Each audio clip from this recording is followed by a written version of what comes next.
Hi,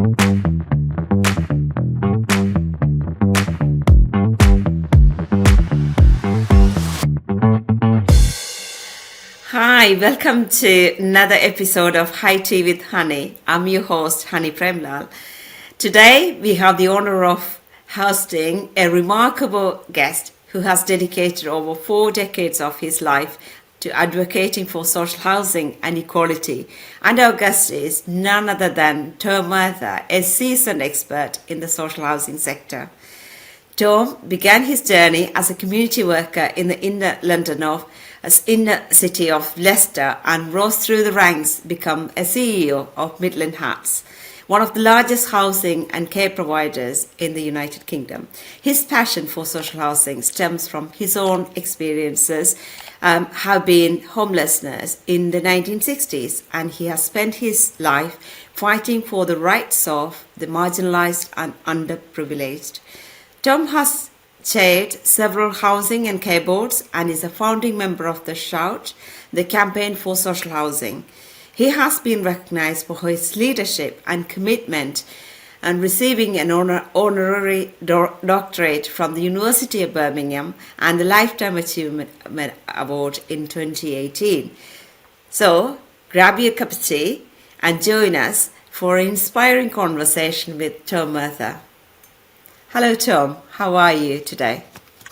I'm okay. That sounds a bit like an obituary, that a sort of review of my last 46 years, or maybe 48 years now in social housing. I'm okay. I tell myself every morning when I wake up that as long as I'm here, that's a bonus. And at the age of 72, I'm still here and still relatively active. Maybe not as active as I was 20 or 30 years ago, but there's still life in the old dog yet, and the fire still burns, but maybe slightly less brightly than it once burned, but it's still there. And I think yesterday, when we heard about Grenfell and the final report, I have to say that I was really angry that, after 48 years in social housing, that such a thing should still happen on our watch. And I think everyone in the sector needs to sit back and think about what is our responsibility to try and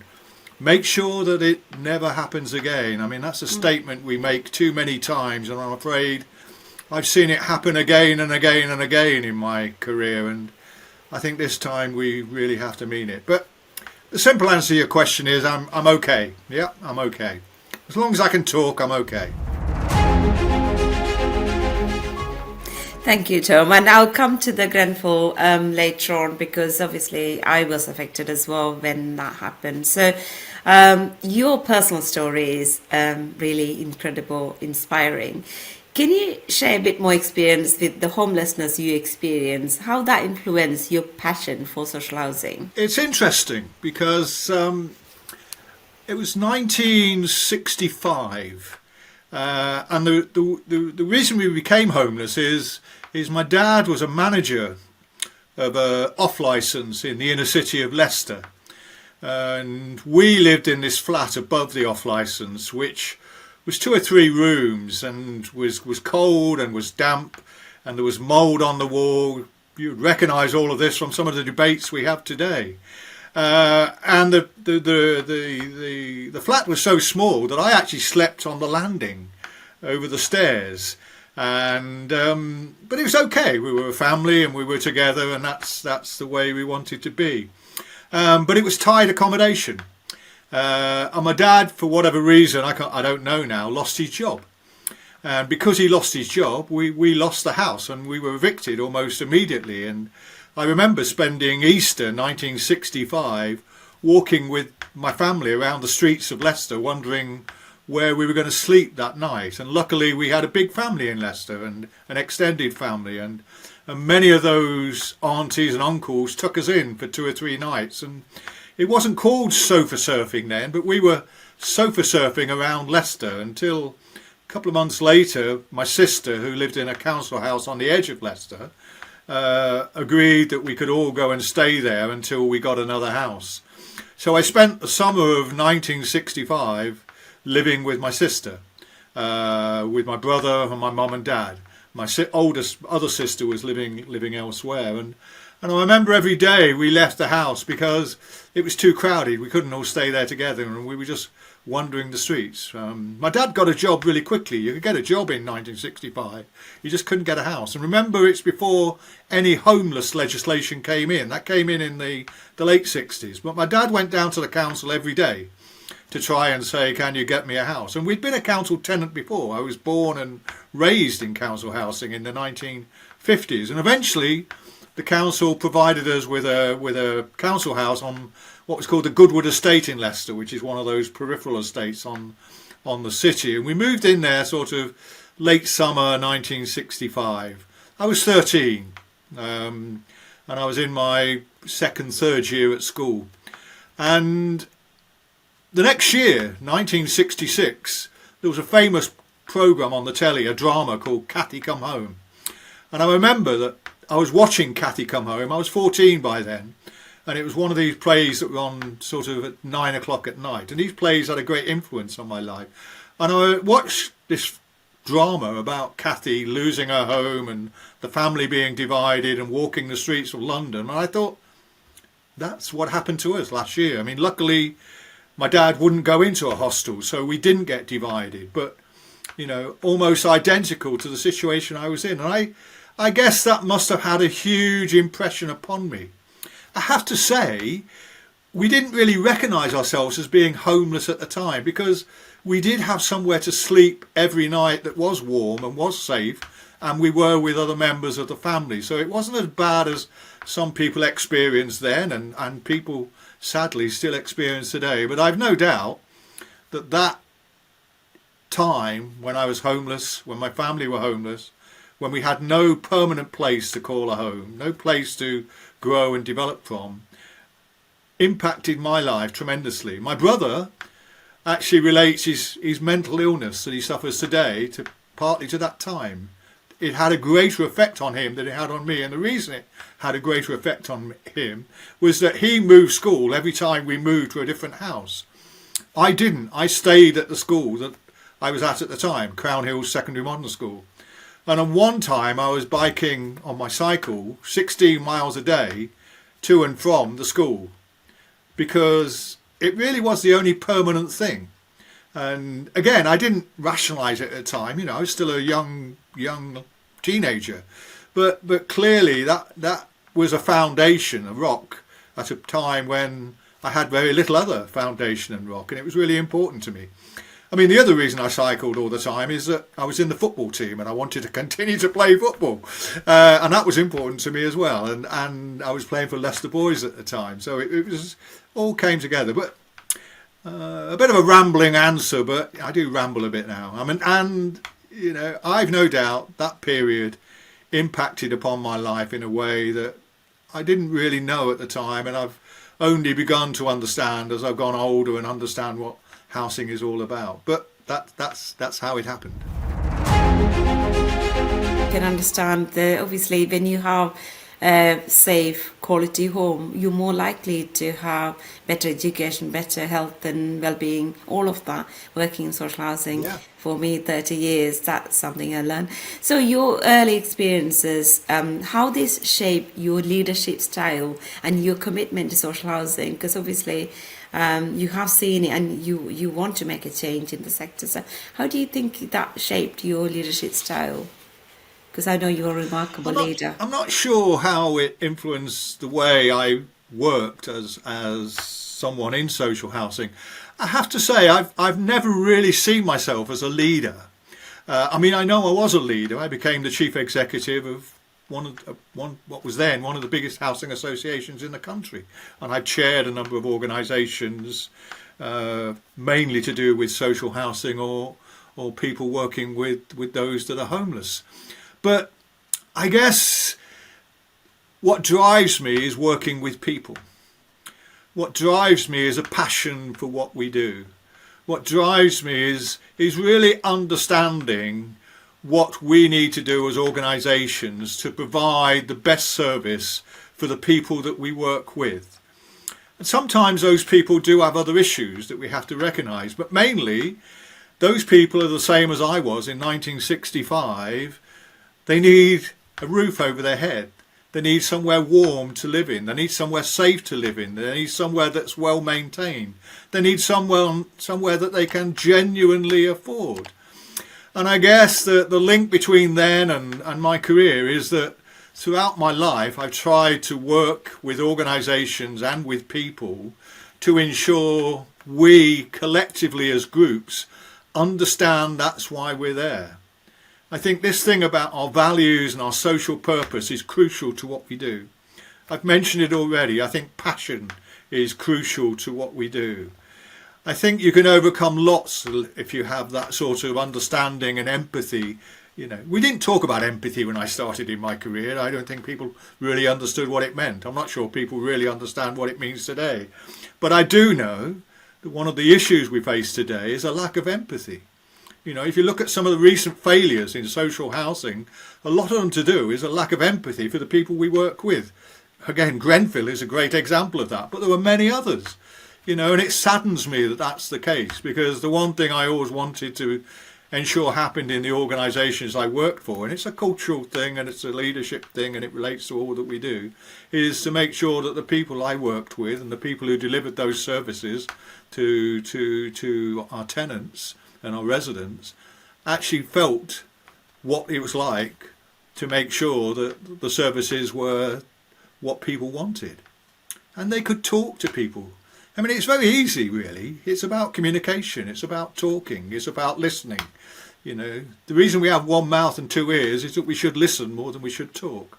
Something I often fail to do, I have to say. But, you know, I think we've overcomplicated what we do as a sector. You know, we're there to provide a service mainly to people who have a need. They have a need to live in a house, and they maybe can't afford to operate on the market as it exists today and existed when I started my career. And actually providing for that need is actually a fairly simple process. And we've overcomplicated it, and we've done things that have put barriers up that stop people relating to us and talking to us and working with us. And I think one of the real jobs as a leader, if that's what I was, is to take something that we do and make sure it's as simple as possible and make sure everyone knows their role within it. So there were some of the things that come from it. I don't know if it makes sense to you. I'm not sure it always makes sense to me nowadays, but it's what I try to do. Yeah, it makes a lot of sense, Tom. Often we don't listen, we don't really communicate. I think that's two things. And customers often say, you've been a strong advocate of against racism, over the last 40 years. What are the key challenges you face at the early part of your career? I know your personal story also linked. You lived an example of this as well. So you fight for racism. Can you share that experience? I probably can, but you know, first and foremost, I recognise that I'm a white man, yeah, and that as a white man in this society, that my life has not been as difficult as other people, women, people of colour, people with disabilities, people with other issues that for whatever reason are discriminated against. And I recognise that, and that's a starting point. But again, my life brought me to a position where at a very early stage in my life I challenged racism. And the reason for that is I was brought up in a family where, you know, we were a white working class family, but all of my sporting heroes were black or Asian people. Interestingly enough, all of my dad's sporting heroes were black and Asian people. My dad was a boxer, and all of his heroes were boxers, and most of them were black. And, you know, the greatest of them all, Muhammad Ali, was one of his heroes. My dad used to wake me up in the early 60s to listen to the fights from America where Muhammad Ali was starting his career. And the first time I saw a black person walking down the streets in Leicester in the 1950s, I looked because it was unusual. And my dad turned around and said, "Look, it's just another man. He's just a different colour." I'm not saying my dad was perfect, you know, he was a white working class guy and he had some racist tendencies, but there was that beginning of understanding that that racism was something in society. And in the 60s, one of my greatest heroes was Bob Dylan. And Bob Dylan sang about racism and what was happening in America and civil rights. And all of the things that I was influenced by in the 60s were to do with discrimination. It's to do with what was happening in South Africa. It was to do with what was happening in America. And I began to realise slowly that it was also happening in the UK. And by the 1970s, I was leading campaigns against racism in Leicester, because as you know, Leicester was one of those towns that many people who came from the subcontinent and the West Indies and Africa, they settled in Leicester. And because of that, the National Front, an extreme right-wing organisation, began to campaign, a racist campaign against immigration. And I led, or helped to lead, the anti-racist campaign in Leicester in the 1970s. And that was a very difficult time. And again, as you know, in 1973 I married Vishva, my wife, and she had come to Leicester in 1968. So I had personal experience then of someone who experienced racism on a daily basis. And my son now regards himself as black and Asian more than he would regard himself as white. He's not white. He's black and Asian.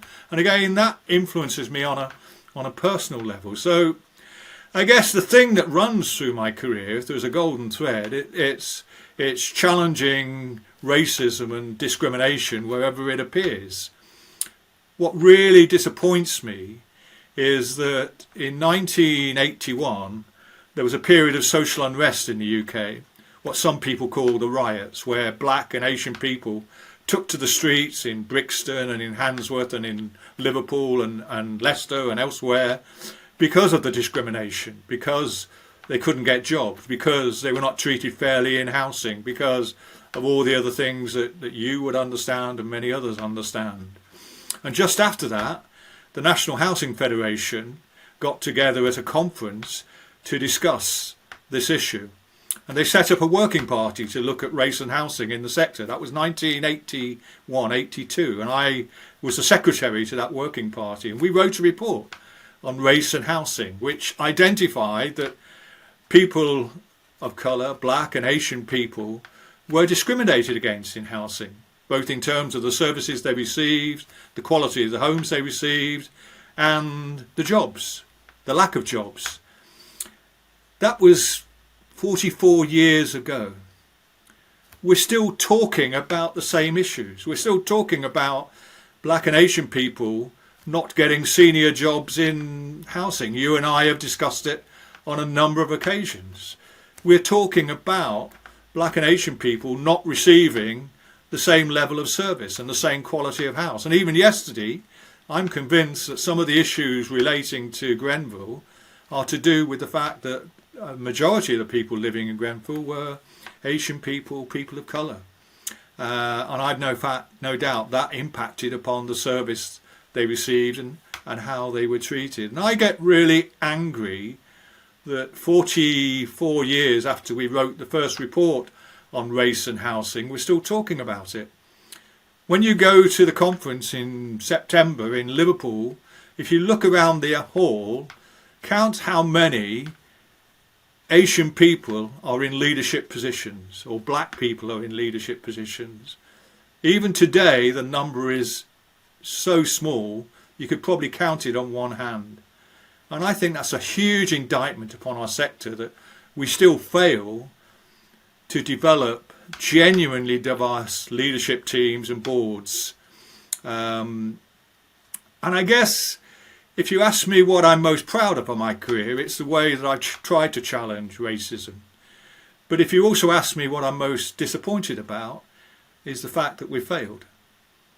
And it exists today in different forms, but probably as much as it existed when I first helped to write the Race and Housing Report in 1982. I can say I have experienced directly and indirectly racism, and I probably told you many times, and there are several examples as well. So I can see, there's still a lot more work need to be done. What do you think we can do more? Because you've been trying for 44 years, and I'm not saying hasn't changed. There are some changes, but what do we do more? What can be done? I think you have to recognise that there have been some changes. I do. Racism takes different forms today. Discrimination takes different forms today. And in some areas there has been some progress. I mean, there are more women in leadership positions in the sector than there was than I started out 40 odd years ago. And that's a good thing. Progress has happened in that area, but it's been slow. And it's taken a number of very brave and very talented people to break down what some people call the glass ceiling. But I asked myself, how has that happened, and why isn't it happening the same way with people of colour, people of black, people of Asian? I have to say, I think some of it is to do with the fact that the gatekeepers, those people who are in positions to make those appointments, still some are racist. I have no doubt about that. I've sat in appointment boards where I have wanted to appoint someone of colour to a senior position, and the other people on the board, even though that person was the best person for the job, have argued against it. And I've had to put my own career on the line to ensure that those people were appointed. I'm not sure that happens on every board, on every recruitment process across the country. I've also had to do it to appoint women to senior positions. I also had to do it once or twice to appoint younger people to senior positions. It's not just about race, it's diversity as a whole. There's a reluctance to do something that's different to what you've done before. And even now, the majority of these boards are white men making those decisions. And it's not a surprise that those white men making those decisions are appointing people that look like them, and don't represent the organisations we work for and we work with. So I think there are issues there in terms of those people who are the gatekeepers and those people who make those decisions. I mean, we talk about indirect discrimination. We talk about unconscious bias. I'm not sure unconscious bias is not just a euphemism for racism in a different form. I mean, someone would argue with me about that, I know, and someone who knows more about these things would argue strongly. But I have always been a bit uncomfortable with the term because I think it excuses what people do. I think you should challenge it directly. And I've always tried to challenge it directly. I also think people need a bit more enforcement to do it.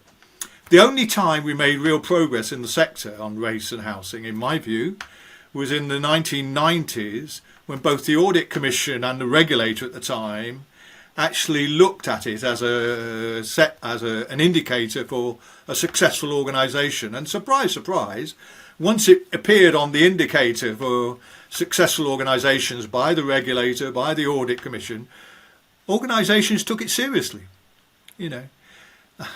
And I am convinced, and I know a lot of my colleagues who have worked in the sector and some have moved on because they got so frustrated because they couldn't get jobs and because of discrimination and racism continued, also feel that stronger regulation, stronger enforcement of that regulation is required to make sure that it's happened.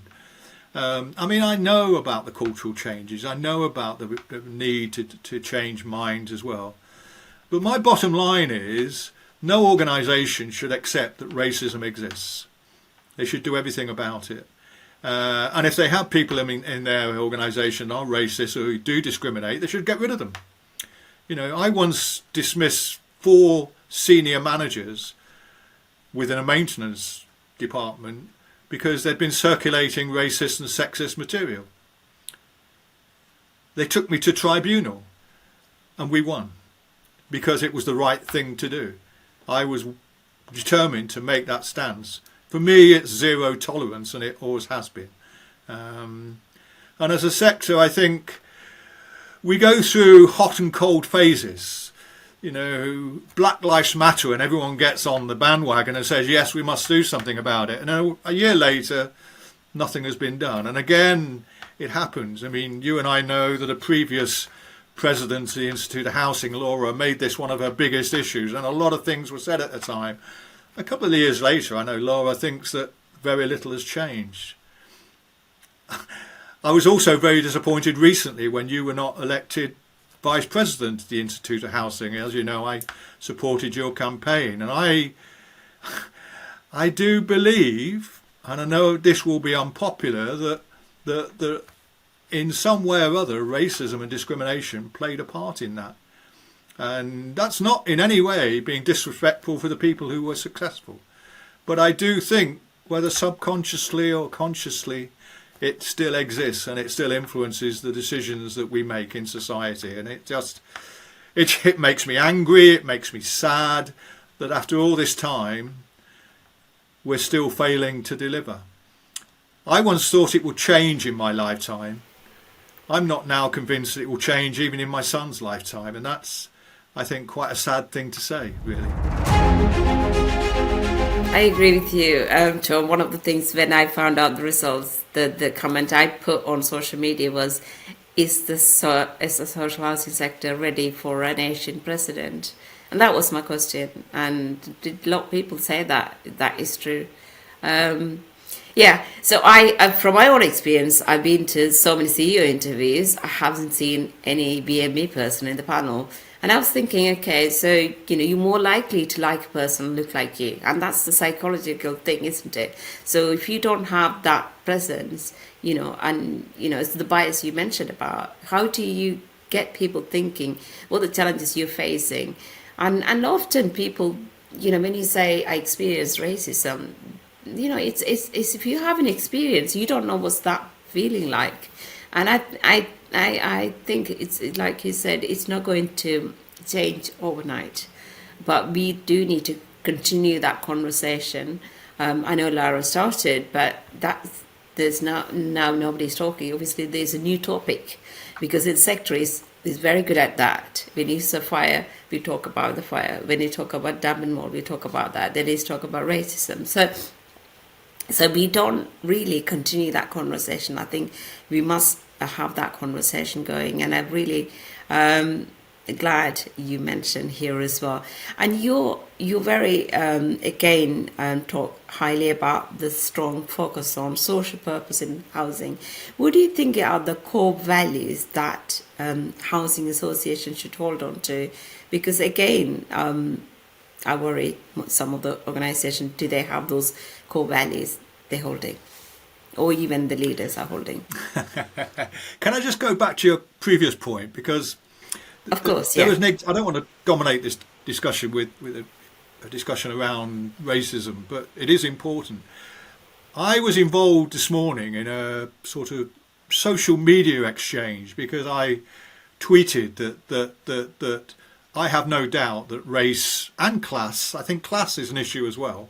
And as a working class guy, I know I suffered discrimination in the past because of my working class background. Not the same as racism, but it's there. But I was involved in this social media discussion this morning, which I often am. It's one of the things that keeps my brain ticking over, to be honest. I'm often a little mischievous in the comments I make because I think it provokes a bit of a debate, and I maybe exaggerate my point just to make sure that I get some sort of response. But I made a very simple comment this morning that I had no doubt that race and class played a part in why Grenfell happened. And people actually challenged me and said that wasn't the issue. And people in senior positions in the sector challenged me to say that wasn't the issue. It was all to do with, the quality of the materials and the lack of control and people, criminal activity in some cases, as we know. And I accept all of that. That was part and parcel of why it happened. But I've no doubt that those tenants were treated in the way that they were treated, and those tenants were ignored when they made complaints because they were black and Asian. And I think as a sector we need to be very, very serious about how we understand that, and the fact I made those comments and some senior people responded and said no, it's not, I think just shows you that as a sector we have an issue to deal with which is still there. That denial still exists, and I think that's one of the biggest problems. people don't like to be criticised and told that they're racist. I mean, I don't, and I am. I'm a white working class guy. I have racist tendencies, despite the things I've done on all the years. I have to challenge myself on almost a daily basis. We have to look in the mirror and own up to what we are. And I think a lot of people find that difficult and don't like that challenge and get very uncomfortable about it and don't want to talk about it. And I think that's one of the issues. We sort of tiptoe around the edges and we don't actually challenge what's really happening in the organisations. Which brings me on to values and the social purpose, because I think they're linked. I think you probably know in the last 14 years I have actually written quite a lot and said quite a lot about my belief that as a sector we are losing our values and social purpose. And I think one of the issues that we face today, one of the major problems we face, apart from all of the financial issues that we maybe could talk about, is the fact that as a sector we seem to have forgotten why we're here. It goes right back to what I said at the beginning of this interview. I think we're here for one reason, in my view, and that's to provide homes to people in the greatest need. We do a lot of other things on the side, but they're all complementary to that central core of our purpose, the reason why we exist in organisations. And I think a lot of organisations, partly because of size, partly because of growth, partly because of different priorities, partly because we now employ different types of people, actually are either slowly or in some cases quite quickly beginning to forget that social purpose. We're moving away from why social housing existed. And that's not me looking backwards to a past where everything was perfect. It wasn't. But it's me recognising that over a period of time, organisations prioritise one thing over another. And in the last 15 years, the priority has been growth and development and size. We talk a lot about size in this organisation. I mean, I used to go to meetings with chief executives, remember. I used to be there when late at night they'd had a few drinks. I was there around the table when we were discussing other things apart from, what we're doing as a sector. And there's no doubt then, in those more open and honest times, that the reason many people were there were nothing to do with the social purpose that I believed in. It was to do with building big organisations, which is fine. I have no problem with that. I just don't think it's what social housing is all about. And I think as leaders, we need to be very clear about our social purpose and why we're here. And I think we need to be constantly communicating that to people. And if you ask me why I've spent the last 15 years challenging the sector, is because I think we lost our way. I think we are witnessing probably the death of social housing as I know it. And, given my background, given that I was born and raised in social housing and I lived in social housing until I was 21, given that my whole career has been in social housing, I think it's worth fighting for, which is why we set up Shout in sort of 10, 15 years ago now, to try and get investment for social housing. I know that you can't do it without real investment from the government. I don't blame housing associations for that. But I do blame housing associations for taking us down different paths to try and develop a type of housing which is often unaffordable to the people we're here to provide homes for. And remember, it's actually those people living in those homes that pay for that housing through their rents. And I just think there's a huge contradiction in our sector where we want to increase rents for some of the poorest in society at above inflation levels to pay to develop homes they can't afford to live in. And is that why we're here? And I know there'll be a huge response from people out there, if anyone actually watches this, to say, yeah, but we've got to build more housing because, people need homes. Well, they do. But people need homes they can genuinely afford, and that's not what we're building. And I said 10 years ago that the current development process was not sustainable, And I think the evidence today is that it's not sustainable. Housing associations are, for a variety of reasons, hitting financial problems. And I think one of the reasons that they're hitting financial problems is because they've overstretched themselves building what I regard as upmarket housing. And I'd have no problem with upmarket housing. I live in a really nice house, which I own. That's not a problem. But actually, I don't believe that's our social purpose. Even if it cross-subsidises those properties and homes which might be for our social purpose, I'm not sure that it actually does. More and more, we've just built unaffordable homes. I think social purpose values is at the heart of what we do. And I think if we don't have them, you shouldn't be in the sector. Simple as that. So Tom, you mentioned about how the social housing is going. So you think it's going the right direction? Where areas are falling short at the moment? Because obviously you mentioned about the number of units or the number of new properties. That is, the growth is one of the biggest drivers at the moment. So how do we get that, the real aspect of social housing, we can maintain it? What do you think we can do? Or I know the regulator is bringing more and more regulatory regimes to make sure we do a great service for our customers, and so do you think that's enough? I'm not sure.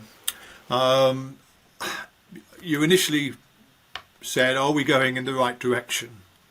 I think my simple answer to that is there are some great organisations in our sector that are doing great work, providing a whole range of services which are needed within our society. Sadly, more needed now than they probably have been at any time in my career. And I think one of the reasons for that is we're seeing the demise of the welfare state itself. Government no longer provides all the things that were provided in my young life.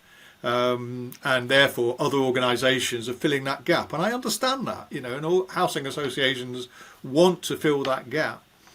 But I think despite the fact that there are a number of organisations that do great things, there are also a number of organisations that have just become huge development arms with a bit of housing management on the side. And to be honest, recent examples show that housing management, providing a decent service, providing the maintenance that people pay for, has become secondary to building new homes.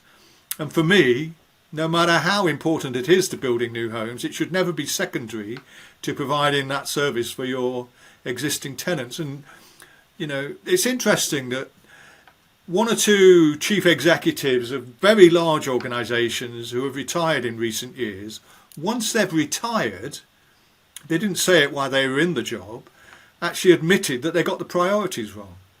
They took their eye off the ball. And because of that, tenants suffered. And, I think we need to recognise that as organisations, for whatever reason, we've pursued one priority at the expense of the other. And I think we need to rebalance that. So if the direction is in future is to continue to try and develop under the current financial system, simply to build more homes, irrespective of whether they're meeting the need that we were set up to, I'm not sure that's the right direction. I do think we need to invest more in existing services and existing homes because that's what tenants pay for. And I notice recently more and more organisations are talking about reverting to a place-based management process. And I just smile. That's where we started. My first job was place-based management. That's what it was all about. We were born from local communities. We were set up by local people to do the job we do. And we just, through growth and development and size, seem to have completely forgotten about that.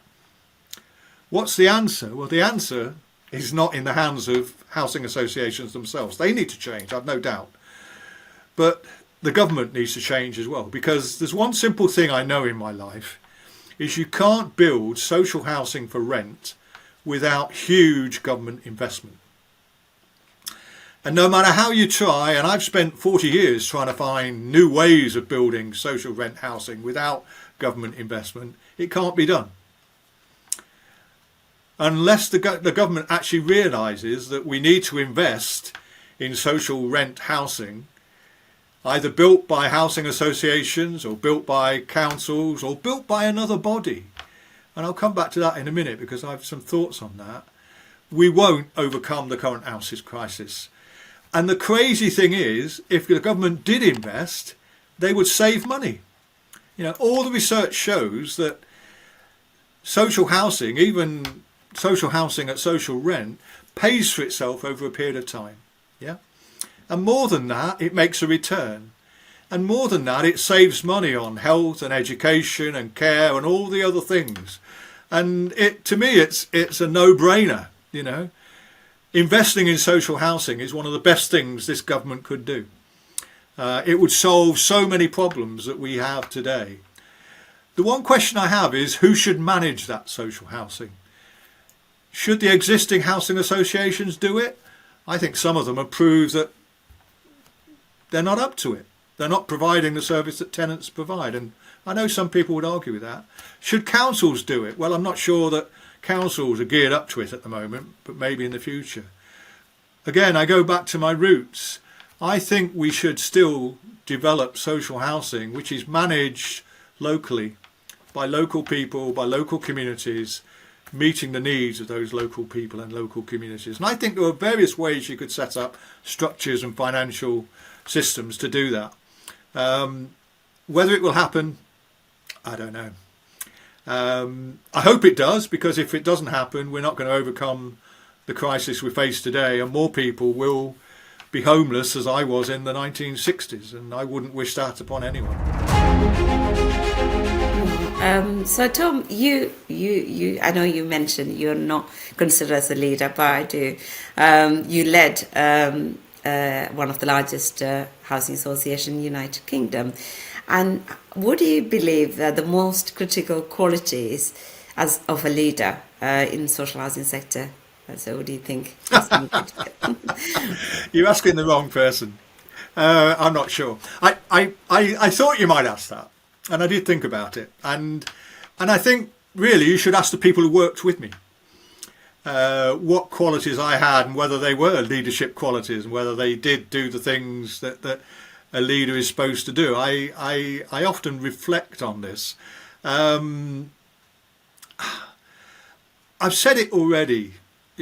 I think leadership is about understanding yourself first, what makes you tick. It's about being honest with yourself. And this thing about looking in the mirror daily and asking that question, are you doing what you really should be doing? Are you kidding yourself? I think that's really important.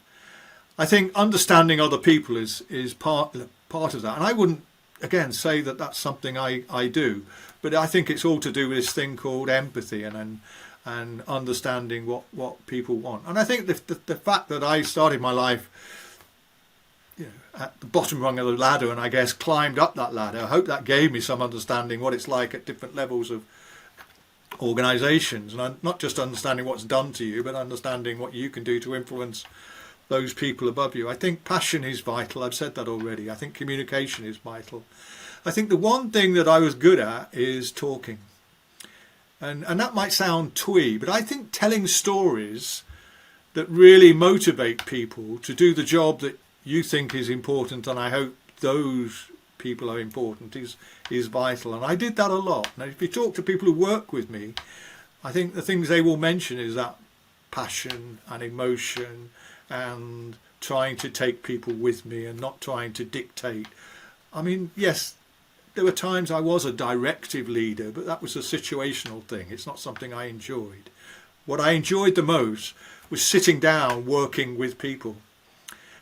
I mean, again, people will tell you I walked around the office probably too much because I enjoyed walking around and talking to people and finding out what was going on. Not through the measurement and monitoring systems that we had, but actually asking the guy and the woman who was working at the front desk, what were they doing? What was life like for them? And I hope I was the kind of person that people could speak to. I know there's this gap. I understand that, People often say what they think the boss wants to hear. And I just don't believe that's a productive thing, because, you don't hear what's really going on in organisations. So going around talking to people. I mean, none of this is in the management books, in the leadership books. It's not in all the things. It is. It's got all posh words linked to it. But it's about my own experience. The other thing I learned very early on is appoint people that are better than you. Get people around you that are really clever, really understand what's going on, and listen to them. If you appoint them that are really clever, listen to them. Why are they there? You're not listening to them, and don't be afraid. I hope I was never afraid to listen to something and someone tell me I was wrong. I might argue with them, might debate with them if I thought maybe I did have a point, but I think, having that sort of, I guess it's a strength of character, a confidence to actually do that. And again, don't get me wrong, I suffered imposter syndrome. I often sat there and thought, why the hell am I the chief executive? How did this happen? Why did I get here, Poor working class kid from Leicester, what happened? I went to a secondary modern school. I went to work at 16. I didn't even go to university until I was in my 20s, And I know your career and your background is very similar in a different way, but it does have similarities. I've thought about that quite a lot, And in the end, I suppose the reason I moved on is because I was no longer enjoying that so much. And it's not that I wasn't enjoying working with people, and I wasn't enjoying, ensuring that we provided a good service to our tenants. And I hope that we did. We got things wrong. We got lots of things wrong. But I began to feel that through the government and through other influences, I was beginning to be asked to do things I didn't want to do. And I didn't want to stay in an organisation where maybe I was going to have to do things I didn't want to do. And some people may say, I took the easy way out and took early retirement. I actually thought that, I have another role in life, and that is not just as a leader of a housing association, but as a campaigner, someone who in almost some ways acts as a conscience to the sector and prods and asks questions and challenges, So at 60 I decided I wanted to do that instead. And some people would say I was always a campaigner. I started my life as a campaigner and I finished my life in a campaigner, and in between I just happened to be the chief executive of a housing association. But I think it's a bit more than that. But again, when you get to 72, it's easy to look back in your career and characterise different stages at different things. And maybe I'm kidding myself. Maybe, I don't know. Does that answer your question? I don't know. It's Yeah, you did. Obviously, there's lots of tips I already picked up. So, what advice you would give to the next generation of leaders in the social housing sector? So, obviously, the people already in the sector, they probably have their own ways. They're not going to change. So, what advice would you give to the new generation of leaders? What do they like? How they can make the sector better. So is there any particular advice you think you can give? I think one of the things I was pleased of in my career is that I worked with a number of people who went on to be leaders of organisations. If I look across the sector now, a lot of the people that are now leading organisations I worked with in one way or another. And I'm old enough to know people who worked in the previous generation and became leaders. And that's partly because this thing about employing people around you that are good and talented and giving them freedom to do their jobs and to grow. Provide the support when it's needed, but don't be oppressive. Don't try and do their job for them. You appointed them for a reason. Let them do it. Occasionally they're going to make mistakes like you make mistakes, and don't punish them for that mistakes. Learn from those mistakes. I mean, it's all almost cliched stuff, but it's all true. I think as a sector, we probably don't develop leaders as well as we should do, and I think that's especially true of people from who are black or Asian or people of colour. I'm going to sound a little contradictory here. I'm not sure that setting up specialist training courses for black and Asian senior managers is the way to overcome the lack of black and senior managers at senior level in organisations. And the reason for that is, I don't think the fault lies with those very talented black and senior managers who aspire to senior jobs. I think they're already ready for those jobs. The fault lies with the people making appointments who don't appoint them, and we can train and develop and set up courses and mentor and coach until eternity.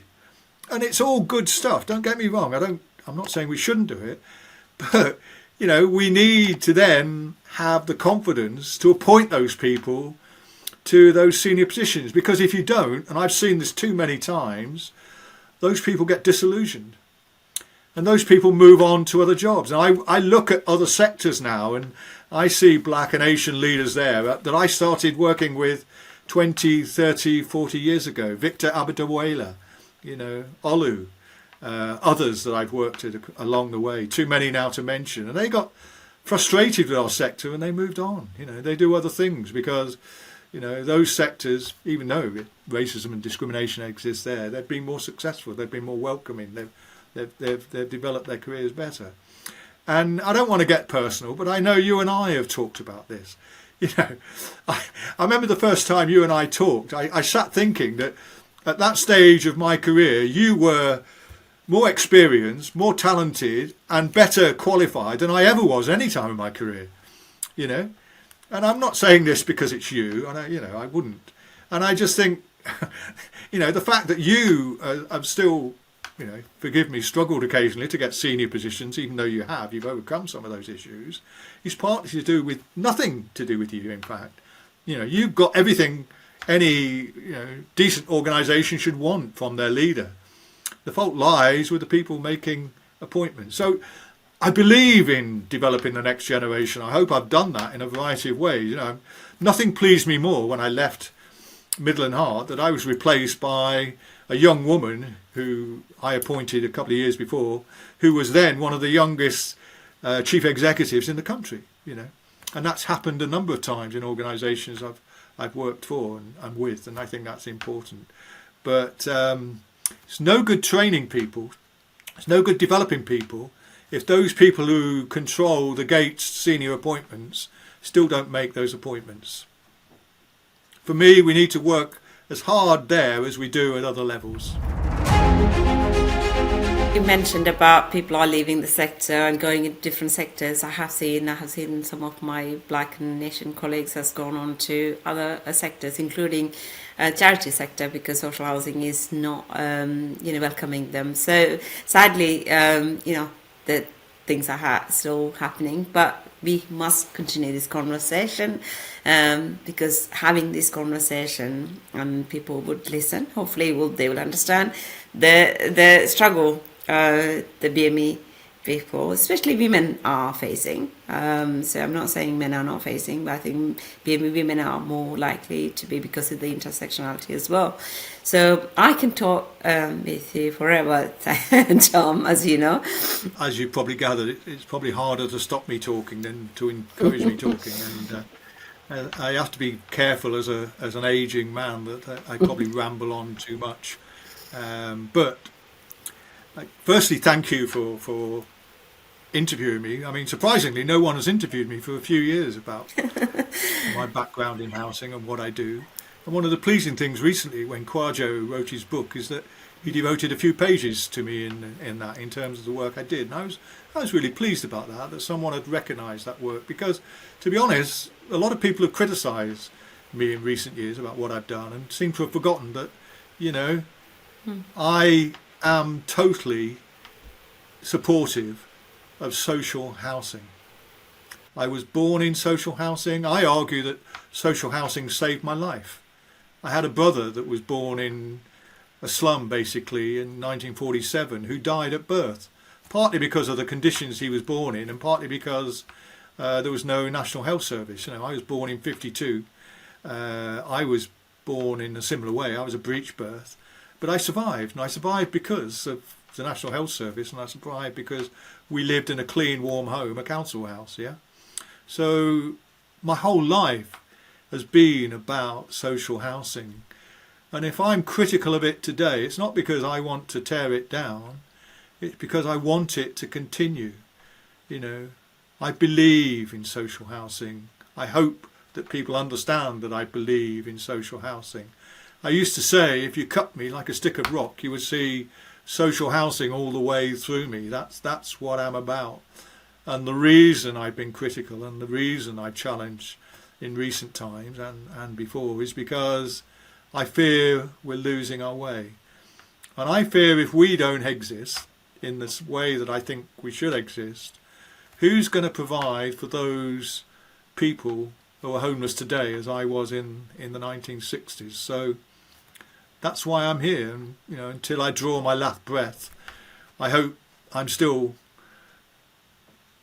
saying we should all be trying to deliver what I believe social housing should be delivered. So thanks for talking to me. I hope some of it has been of interest.